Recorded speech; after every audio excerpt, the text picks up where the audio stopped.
Are we finally buying into the Dallas Cowboys? The Cowboys have narrowly defeated the Seattle Seahawks on Thursday Night Football, which I will say, Mark, the best Thursday Night Football game of the Awesome season. game. We finally got Fantastic some game. actually back and forth. I think it was like midway through the third quarter, they put up the stat that there hadn't been a punt the whole game. And I was like, all right, well, I'm all in for this. I don't even know if there ended up being more than one or two the whole game. But yeah, it was a fascinating watch. But of course, the Dallas Cowboys at the top of conversation as they won, despite seemingly being outmatched for a good portion of the game. Dallas does come back and win it 41-35 over the Seattle Seahawks. Your instant thoughts on this one, and have you started to maybe lean a little bit more towards Dallas's way in terms of the standings, Super Bowl playing, their projections for the playoffs, etc.? My instant thought was shout out to DK Metcalf for cashing me that first touchdown bet. That was sick. Nice. Thank you, DK. Nice. It was quick. And I will say his sign language celebration was awesome. Like, how cool is that? To learn sign language for the celebration. That is really funny that he's been learning ASL so that he doesn't get fined. That's cool. Baller. Like, what a move. I love it. I love it. So that's my instant reaction. My other reaction to this was, earlier in the season, so much of our discord about the Cowboys was, man, if their defense doesn't ball out, they really struggle to win games, right? Like that was that Arizona Cardinal loss. The defense just didn't ball out and the offense sputtered. I will say, Dan, even though I'm not impressed with their wins because they're beating up cupcakes over the last four, the New York Giants, Washington, and some of these blowout wins post that Eagles loss, their last loss on a 4-game win streak now. They are offensively, because they're going up against poor teams, they're really finding themselves offensively. I mean, they are playing really elite level offensive football. Now, will that continue? Are they peaking too early? All of these things are questions we have to ask. Is just focusing on the game itself. I give them a lot of credit for kind of taking the best punch. I mean, Seattle was throwing haymakers. You know what I mean? Like they were going all out. Seattle's been on a 2-game losing streak. Now it's a 3-game losing streak. They have 2 really insane games coming on up with the Niners and the Eagles. The Seahawks could be going from 6-3 to 6-8 in the blink of an eye. So they threw the kitchen sink at Dallas, and Dallas responded. They didn't back down in that game. So there's a lot to like if you're Dallas. And then it gets to the point where I say to myself, I'm still not buying the Dallas Cowboys. They have a 4-game stretch coming up here. 5 games remaining, 4-game stretch. If Dallas can find a way to go 3-1, 4-0 through this stretch, well, then you have to consider Dallas to be not only a Super Bowl contender, but a Super Bowl favorite. Home against the Eagles, at the Bills, at Miami, home against the Lions.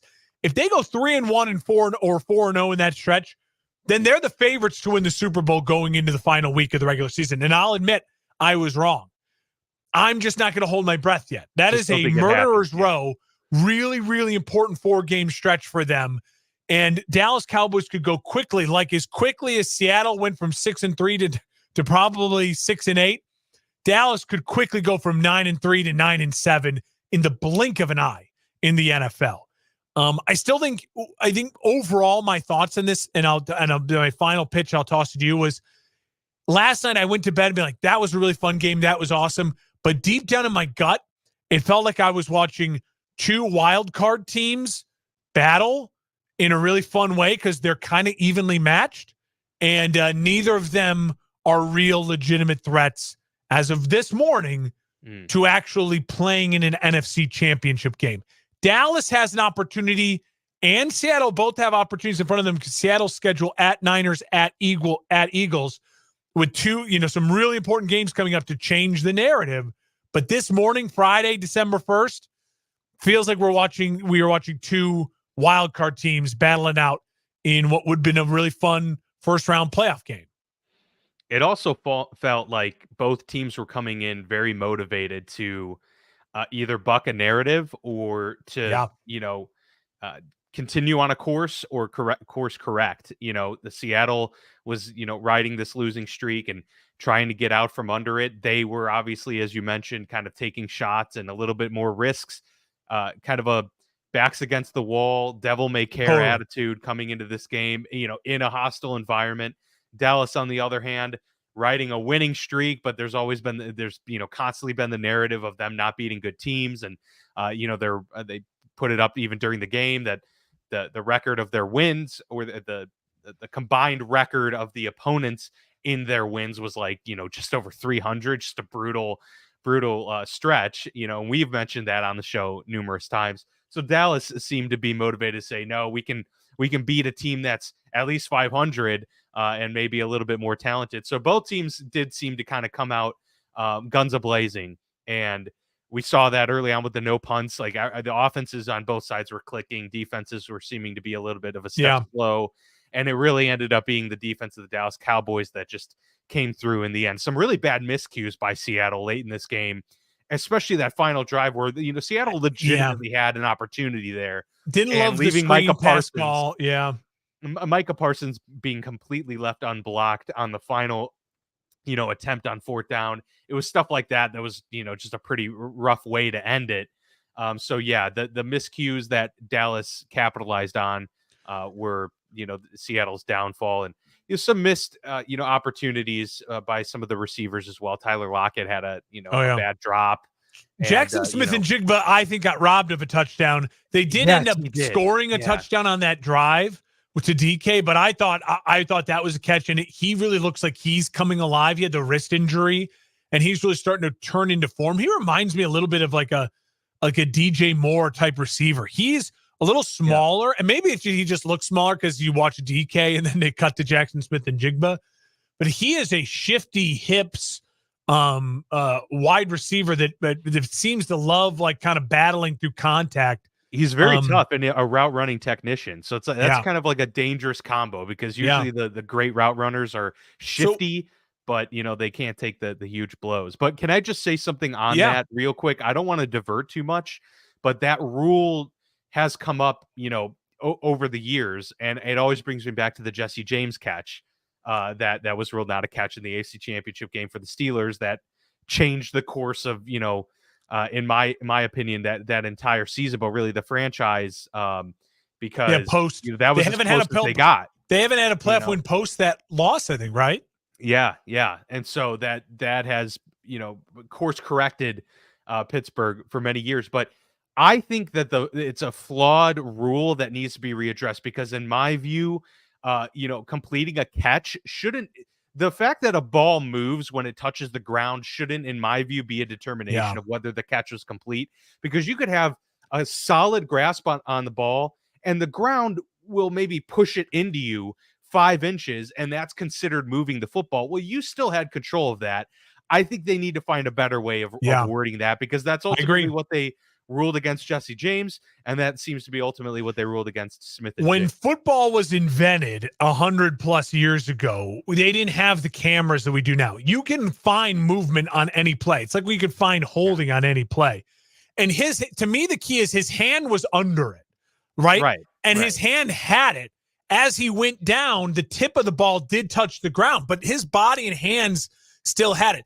It's not like it was the ground and his body that pinned the ball. That helped him catch it. His hand was there. And so, we don't have to totally get off the weeds. I'm with you. I like, to me, that's one of those where it's like, dude, that's a catch. Like, that guy made a great play and the ground was there.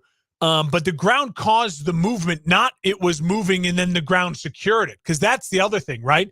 It's it's moving. And then when he hits the ground, now it's tight. Well, that's the ground completing the catch for you, versus this is he completed the catch, but as he's running at full speed, falling to the ground, diving, the ball, it shifts when it hits the ground. Can I ask you, Dan, really quickly? We'll go Seattle and then Dallas. Seattle at Niners, home against the Eagles, and then 3 games home against the Titans, home against Pittsburgh, at Arizona. They're 6-6, 5 games remaining. Your gut feeling, can Seattle get to that 9-10 win mark and make the playoffs? I don't think they can get to 10 wins. And I know it's 10 now we're talking about, 5 remaining weeks. I know that the road gets narrow and that we're talking about a 1-game difference. I think they'll get to 9. But I think at this point of the season, 1-game difference is a big swing, right? And so I think they can get to 9. I can't go the extra step because I think I'm already giving them the benefit of the doubt of beating like Pittsburgh. Yeah. Or because I'm basically giving them Arizona, right? Give And them I'm Arizona, give them the Titans. Giving them the Titans, and then I'll say they'll win one of the remaining 3. One of the 3, Niners, and Eagles, likely Pittsburgh. But Yeah. but then that means they go 3-0 to end the season, and that's kind of tough too. So there's no way they beat the Eagles. So I don't know. I mean, well, so tough. I'm with you. I'm with you a little bit. I will say that Eagles game was the first ever Monday Night Football flex. They got flexed to, it was supposed to be Patriots and Chiefs Monday Night Football. They flexed it to be Seattle, Philadelphia. Seattle just played really well on prime time. Maybe they get a chance to avenge it. I'm with you. I see them as a 9-win team. I like the way they played last night. I'm not sure they don't sneak a win against the 49ers next week. They just played the Niners. The Niners now have like their Super Bowl, right? This weekend. We'll talk about that here in a second. Maybe they can catch the Niners, slipping a little bit, especially if the Niners beat the Eagles. Little hangover from a big win. Like Seattle comes to town, everything on the line. So I'm with you. I think they win one of those 3 versus the Niners, Eagles, and Pittsburgh, and then they beat the Tennessee Titans and Arizona.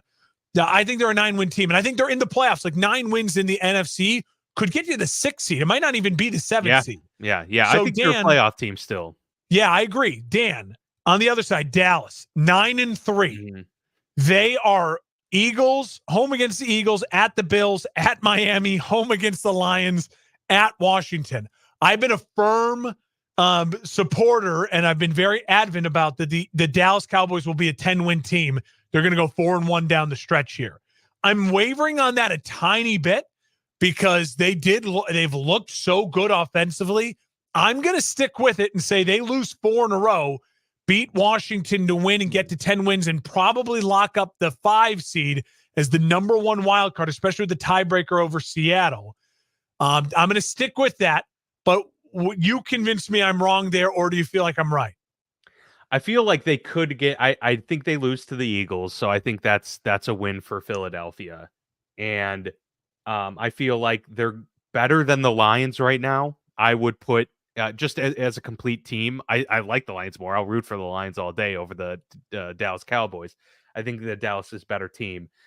The one that I think they for sure beat the Commanders in the final week of the season, right? So that's 1 win. They're already at 9. They're already at 10.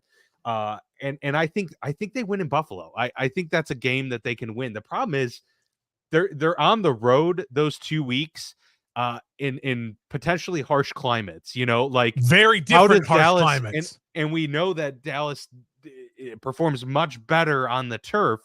They were talking about that in the broadcast yesterday.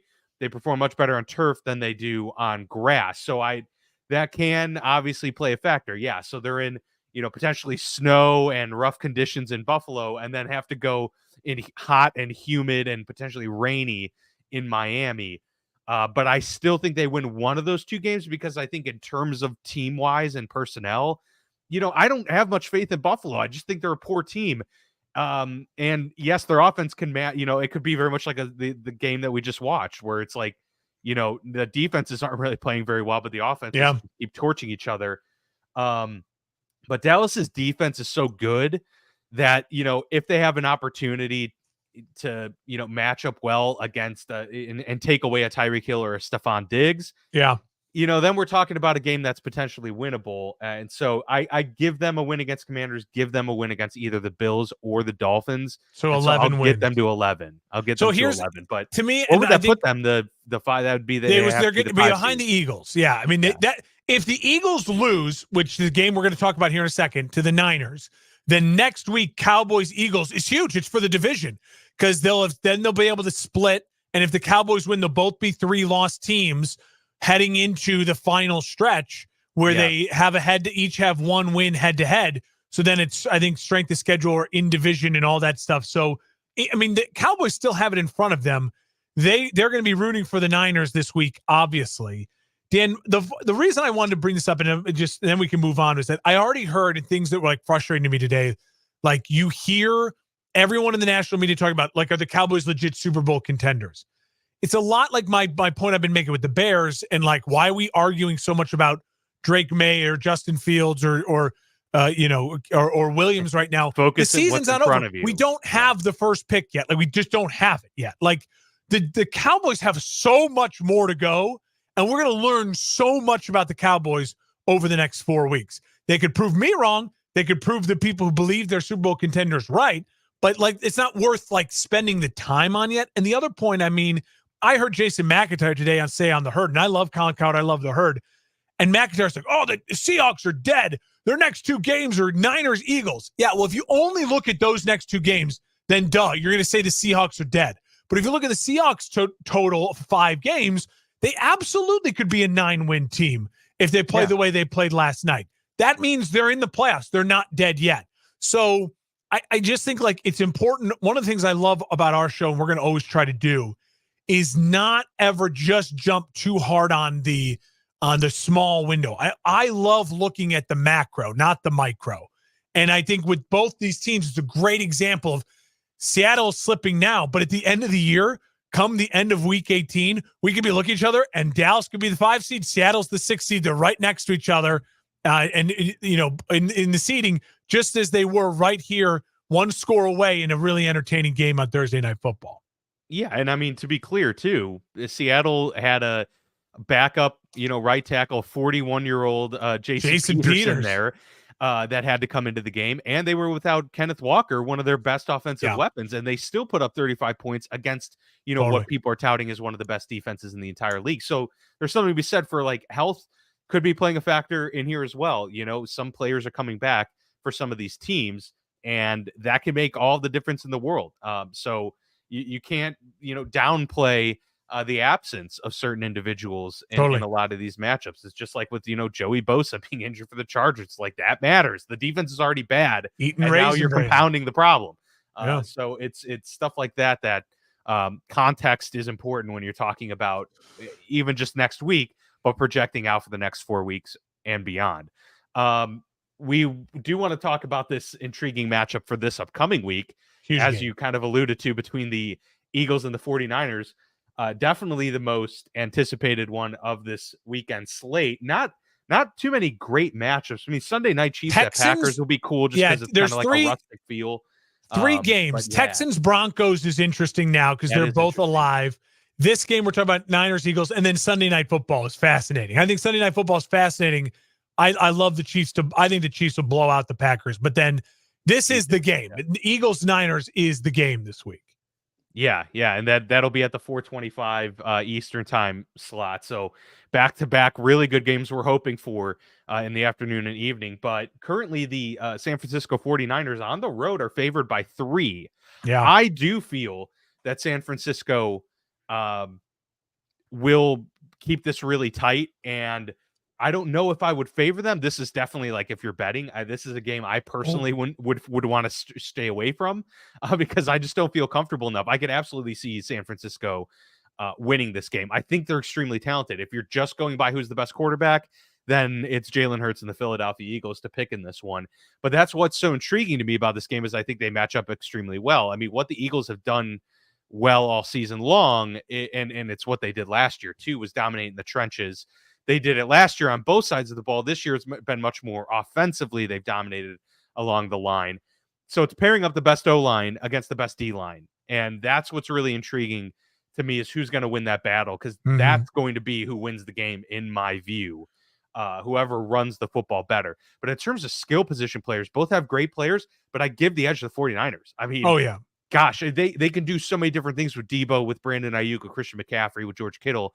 That's overpowering. And we've seen how rough the Eagles secondary has been, really the back 7 in totality.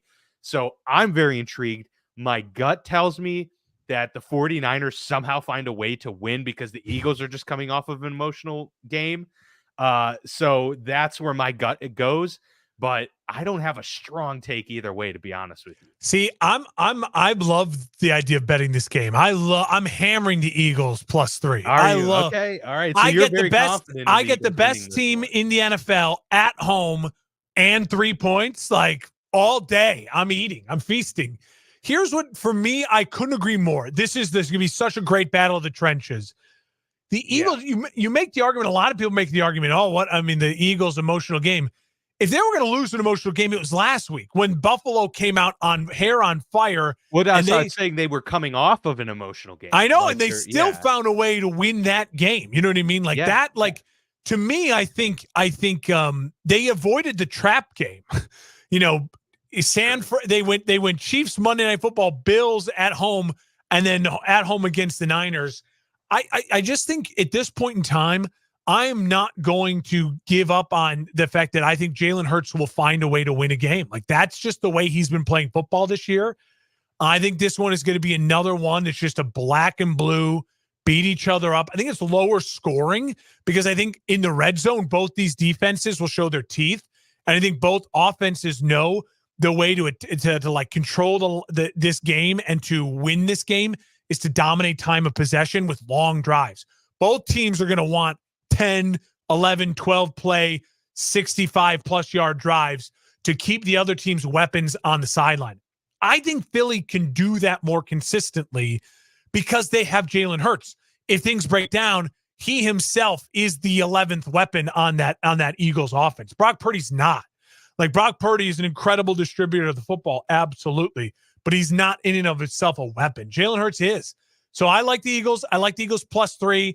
I think the score is something along the lines of 24-17, 24-20. I think it's lower scoring than we think, but it doesn't mean it's not an entertaining game. I think it's a great game. And I think Jalen Hurts makes the plays he needs to make late to win the game. Yeah, I guess I could be persuaded either way, but they're riding a 5-game winning streak right now. I think the Eagles are going to lose a game before the end of the season. I don't think they're running the table the rest of the way. I don't see them going 16-1. So it kind of puts me in a spot where I'm like, all right, what of these remaining games do I think the Eagles might stumble at? Is it now granted it's a home game, so that does, that's big for Philly. The road game against the Cowboys is certainly a game they could lose. I consider them a much better team. I think they win that game. And then it's Seattle, Giants twice, and the Cardinals. I feel like they win all those games fairly easily unless there's like a huge, it's any given Sunday, but that feels about as close of a sure thing as you can get is winning those final 4 games. So really it leaves me with this week against the 49ers or next week against the Cowboys. And I feel like the 49ers just match up. Like it's super even. You want to take quarterback edge, Philly. Running back edge, San Fran.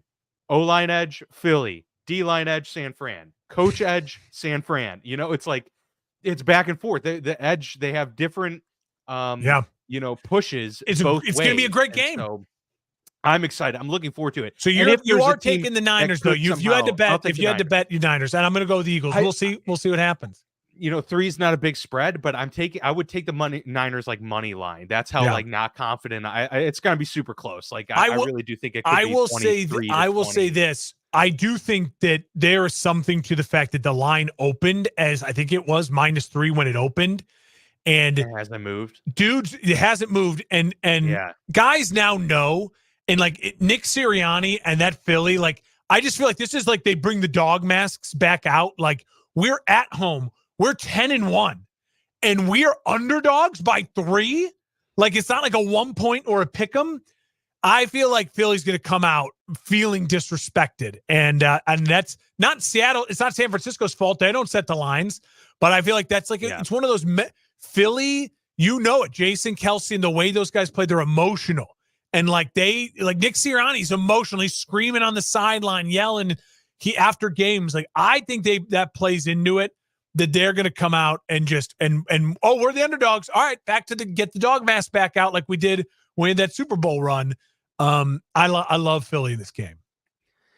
Yeah, it'll be fascinating to watch. I'm very much looking forward to it. And as I was looking at the scores, I didn't realize, but the last 3 games for Philly have been fewer than 4 points or fewer. Tight. And so they've won tight games, and then the game before that was only 7 points. So they've been winning. They're not blowing people out like they did last year. No. Only on a couple occasions this year have they, won convincingly. But at the end of the day, they still look amazing. And yeah, I consider them, and we've talked about the last few weeks, I consider them and Kansas City to be the two best teams in the league. And it's just like last year, that was the Super Bowl matchup. It does feel like it's a kind of a repeat situation. It's a weird year for the league in which there hasn't been felt to be as much parity amongst the best that there have been in the past. So that is very interesting. You had something interesting to bring forward really quick, just to wrap as we close it out. I'm looking forward to this. So this was a tweet I saw from DraftKings, and they got this from a data analyst site. Attendance leaders in the NFL so far this year. Did you see this?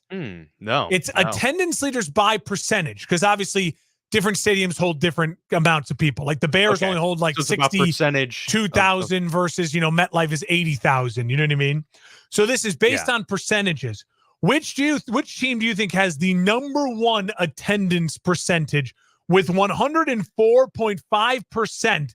So they're over capacity on the year. They are selling standing room tickets throughout this season, and they are at 104.5% capacity. So this is number one. I'm going with Kansas City. Kansas City is not even in the top 10. Isn't that crazy? That's why this is why I brought this up, because I was like the same. I'm like, oh man, this one's so it is not. They're not even in the top 10. I'll go with their opponent this week. I'm going to go with the Packers. The Green Bay Packers, obviously, they get a lot of love for family nights. Remember, they always talk about that during training camp. Yeah, and I just feel like people are rejuvenated. They're not in the top 10. Suck it, Packers fans. You're not even in the top 10. Pittsburgh always does well, but I just don't feel. I feel like with the Canada stuff, like a lot of people were discouraged. So I'm not gonna. I don't. They're definitely not one. I would have never guessed. If you say something, I would have never guessed Carolina, I riot. No, Carolina's not in the top 10. I would have never guessed it. It's a good team. It's a good team.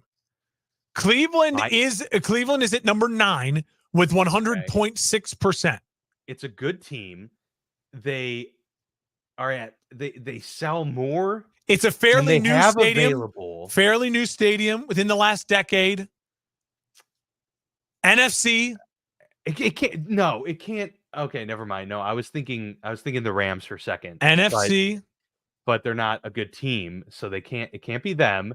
NFC team with a recently new stadium, and they're a good big team. Sponsor on the stadium. Big sponsor. Big name. How am I blanking on this? I feel this is Well, you know why? I would have blanked on too, because there's no reason to think this team would be number one, but they are. You want me to give it to you? Hold on 1 sec. Is it Minnesota? No. Good guess though. Okay, that's all I got then. I can't. The San Francisco 49ers. Would they have a new stadium recently? How am I blanking on that? Well, Levi Stadium opened in 2014 and then hosted that Super Bowl in 2015 or 16. All right, fair enough. So here's the thing. San Francisco, I would have never guessed it, because they're 60 miles south of San Francisco now. They're in like Silicon Valley. But maybe it's because of the tech money that they just like oversell boxes, or I don't know how, but they're at 104.5% capacity. No, that's impressive. That is impressive, because I never equate San Francisco. They have a really good fan base. Like they're a big brand.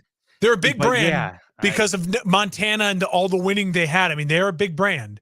But they just don't seem like a diehard fan base, especially with that stadium is built in the middle of nowhere down in Silicon Valley. It's not even in San Fran anymore. So number one is San Fran. Number 2, this one blew me away. Again, diehard fans, I guess, and I just don't count them. Indianapolis Colts. The Colts have had an up and down year, but they're diehards. I mean, there's nothing else to do in Indy. About Anthony Richardson, probably, and but then with him, but I guess, but then this one like shocked the mustache on Gardner Minshew. 3 shocked me too, but I guess again it would have to be because of corporate money. And the stadium is incredible. The Rams are at 3. Yeah. So the Rams are drawing well in LA. They got to feel good about that. Like being in the top that's got to be so many people like business suites. Yeah. And but they got to feel good about that they're drawing, because the Chargers are nowhere near this. Miami Dolphins at 5, Detroit Lions at 6, Chicago Bears at 7, Bengals 8, Browns 9, Broncos 10. And what that tells me is anyone who says to you like Dolphins, Lions, Bears, Bengals, Browns, have over the last 20 years been all crap, right? Yeah. But those are diehard fan bases. And I mean, Miami's a part of that. And Lions, Bears, Bengals, Browns, they're in the top 10. These people are going to their games no matter what. And it's just, I saw that and I knew it would blow your mind. It blew my mind. That is fascinating. Yeah, I clearly was not able to guess that properly. Chiefs was a great guess. Yeah. Chiefs, because that's probably what I would have said too. They're defending Super Bowl champs 2 times in the last 4 years. Arrowhead's plays always packed, but no. The San Francisco 49ers. Lambeau not in the top 10. Did you see where Pittsburgh was on this list? No, it only showed the top 10 on the graphic. Okay. Yeah, fascinating. Interesting stuff. Well, there you have it. So I guess the Chiefs-Packers game is not going to be well attended this coming week. So nobody worry about that. But empty seats at Lambeau. That's right. That's right. Cool. Yeah, no, that was interesting stuff. We have a couple of those like tidbit things that we've got Friday shows on the waiting list. So yeah, Friday shows are good. So stay tuned for upcoming Fridays where hopefully we'll be able to provide some of that entertainment, a little bit more analysis and get a look at this playoff picture that is becoming more and more crystal clear as we enter this final. Man, it's the last quarter of the season's almost here. One more week and we're in the final quarter.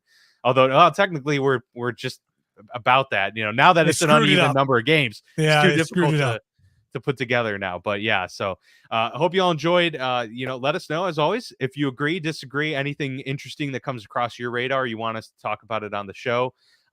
Just tweet at us, X at us, or hit us up on Facebook, YouTube in the comments, all of that good stuff. But yeah, this has been our Friday show, Thursday Night Football recap with some fun commentary there for you. And we will see you back here next week for our Week 13 recap on the Football Lounge.